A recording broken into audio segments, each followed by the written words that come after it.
ጤና ይስጥልን የተከበራችሁ የዮናራ ሚዲያ ቤተሰቦች፣ እነሆ ለመጀመሪያ ጊዜ በአማርኛ ቋንቋም አንድ ትረካ ይዘንላችሁ ቀርበናል።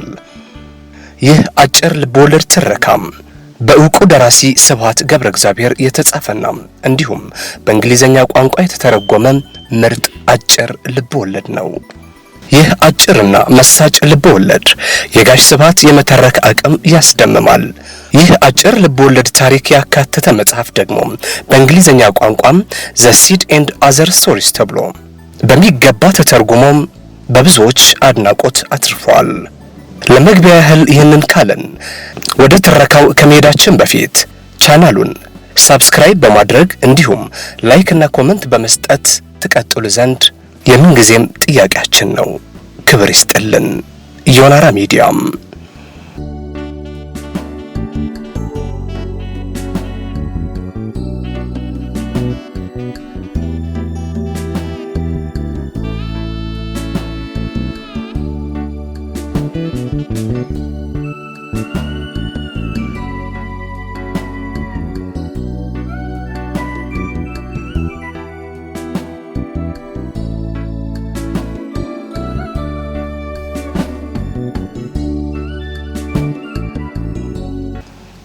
አምስት ስድስት ሰባት ደራሲ ስብሐት ገብረ እግዚአብሔር፣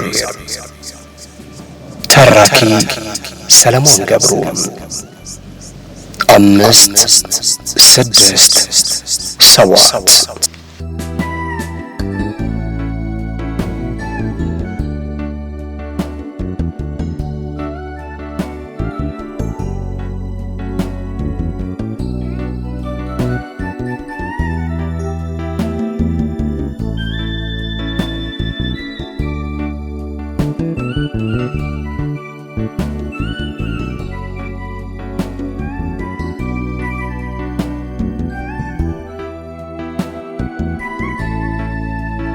አቶ በሱ ፈቃድ ራቆቱን ባርኔጣ አድርጎ መቃብር ድንጋይ ላይ ወጥቶ ሲቆም ፊቱ ወደዚያ ነው።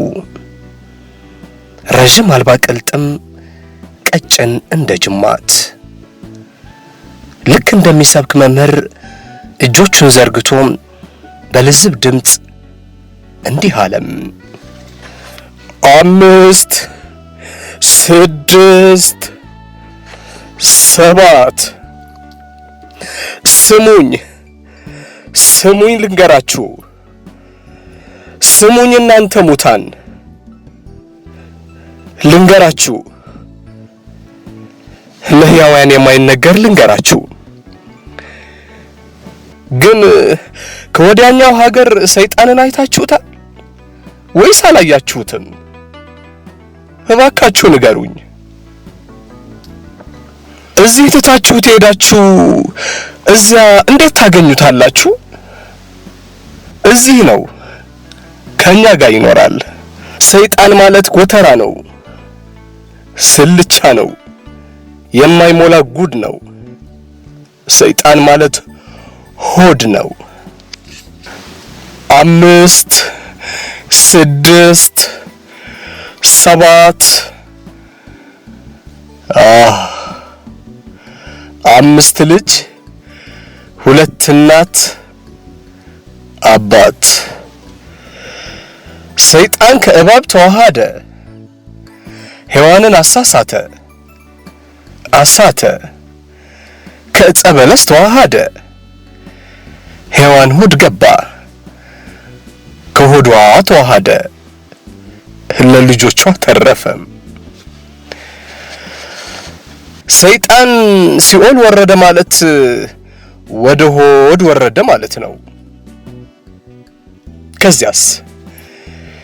ከዚያማ ጨለማ ውስጥ ቁጭ ብሎ ይገዛን ያሰግደን ጀመር።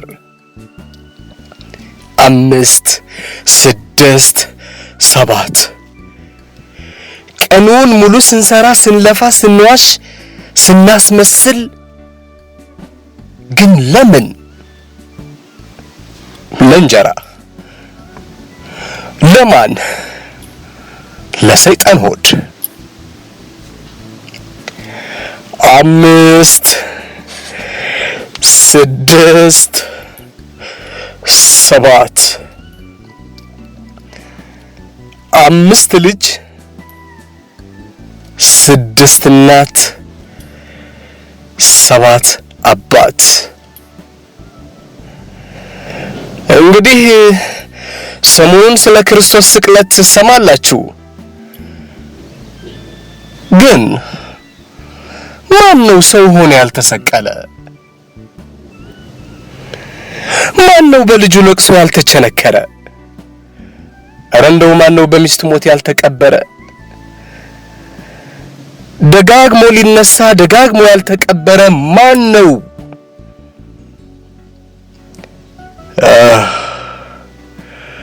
5 6 7 እሳት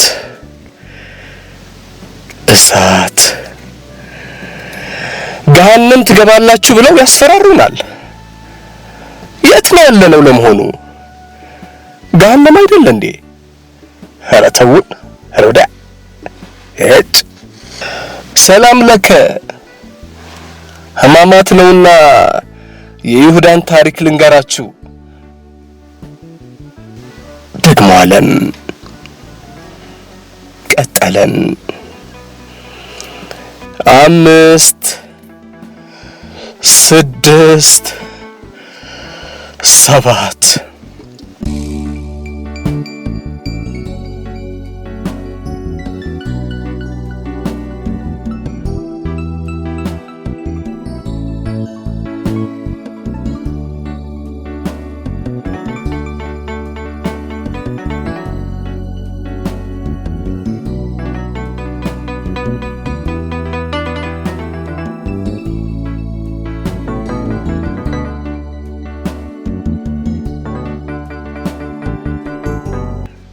ሰማይን አንጋጠው ቢያዩት ደመና ተወራቁቱን ቀረና በጸሎት ቢጨምቁት ጠባልላለና ምድር ጓጉታ ተነቃቅታ ደርቃ ቀረችና የይሁዳን በሬዎች አንድ ባንድ ከዱትና ታማኙ አልሞት ባዩ ጀግናው ሲሳይ ብቻውን ቀረም። ቀንበር ሊሸከም ሞፈር ሊጎትት አብሮት ሊሰራ እስከ መጨረሻም 5 6 7 ይሁዳ ግን ሰው ነውና ከሃዲ ነውና በሬውን ሊሸጠው ተነሳም። ገዢ ታጣም። እንግዲያውስ ናሲሳይ የመጨረሻ ወዳጄ ዘመዴ ወደ ጓሮ እንሂድ ልንገርህ ለብቻ አለና ወሰደው። 5 6 7 በስመ አብ ወወልድ ወመንፈስ ቅዱስ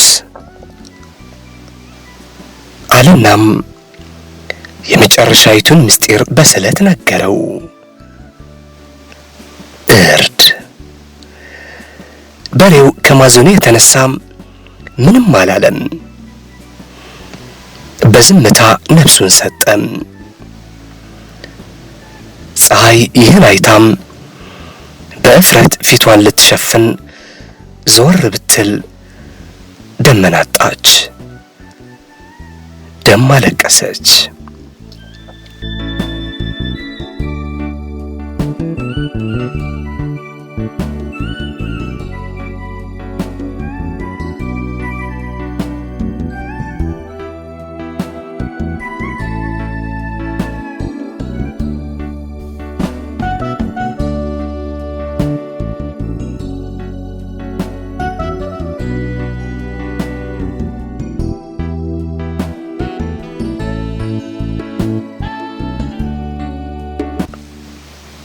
አረድኩት፣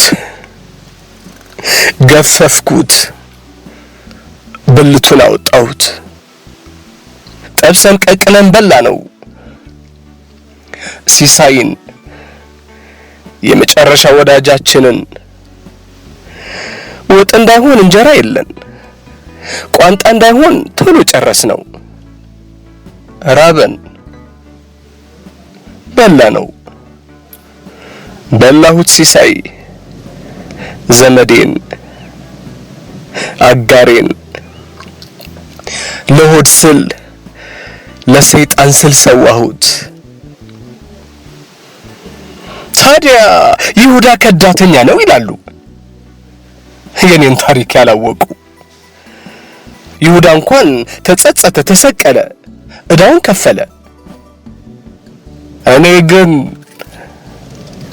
ወየው፣ ኧረ ወየው፣ ወይኔ ዘመዴን፣ ወይኔ ሲሳይን በላሁት፣ አረድኩት።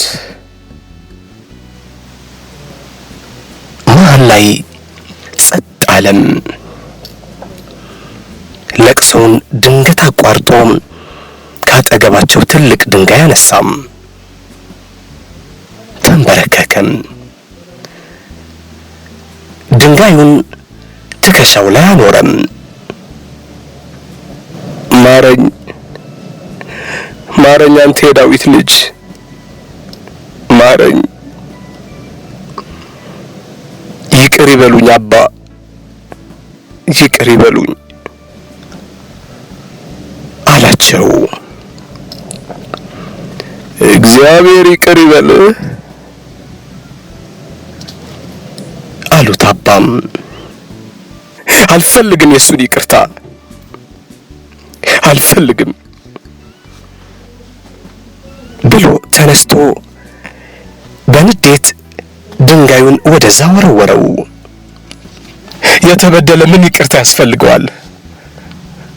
ሰው በመሆኑ ይቅርታ ለመንኩ እንጂ ፈጣሪን ይቅርታ ለምናለው? እሱማ ሊከሰስ ይገባል